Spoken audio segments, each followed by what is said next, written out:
Welcome to my market commentary for the third quarter of 2026.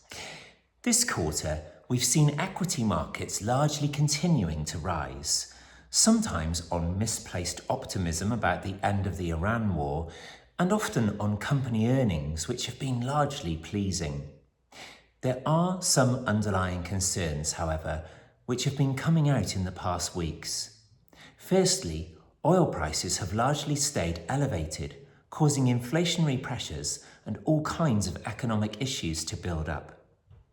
Oil has continued to remain expensive because of the conflict in Iran. Where this finally ends is anyone's guess. Secondly, the massive investment in AI infrastructure, such as new data centers by large tech companies, has also built up huge inflationary pressure. Now, artificial intelligence was supposed to reduce the cost of goods and services through automation, whereas actually this resource-hungry sector is literally eating chips whilst gulping precious energy and water to feed its data centers. We've covered this in greater detail in our latest September podcast, and I'd encourage you to have a listen. Add to this, though, the fact that these large tech companies have moved from being cash heavy to massively in debt, and suddenly the whole AI sector looks a lot riskier. Fourthly, in the UK, we're seeing considerable reduction in job vacancies as employers are unable to offer new positions or even consider filling old ones because of the cost of elevated national insurance, minimum wage, and contract laws. Couple that with our own lack of energy independence, and the UK economy looks to be in a world of trouble as we head towards 2027. Finally, bond markets are starting to become really squeamish about the amount of debt that developed nations such as the UK, US, France, and Japan are now in. For example, the US national debt is increasing by around $90,000 a second. It's a fair question that any lender should ask.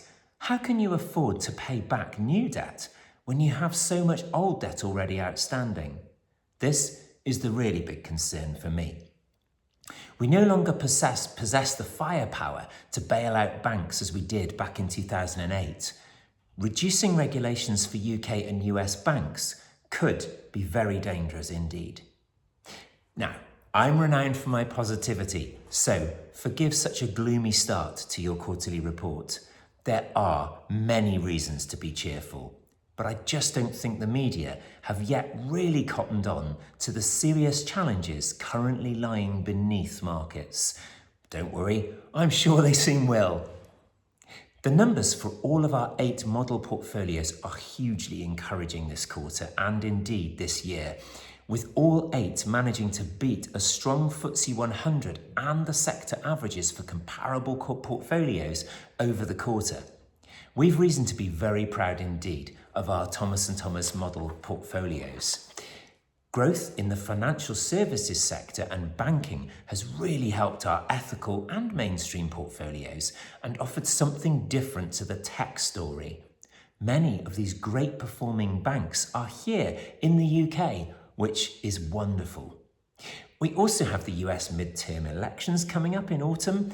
This might focus minds in the White House on finding a way out of the Iranian conflict and reducing those oil prices. I am positive about the long-term investment outlook for markets and therefore our own client portfolios. I'm more concerned perhaps in the short term about some of the growth pains caused by AI, as well as the decisions being taken both in the UK and US at government level. I do suspect that some negative media headlines are coming and therefore market falls could happen within the next coming months. However, the huge mistake is to remove yourself from the market and then expect to time when to get back in again.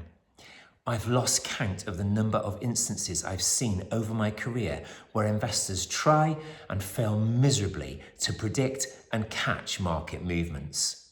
Markets are not always rational, and ultimately you have to be in it to win it over the long term. If the past 4 years have taught us anything, it is that the patient investor wins every time. I do hope that you enjoy your quarterly review. As ever, I'm here if you need anything at all. Nothing is too much trouble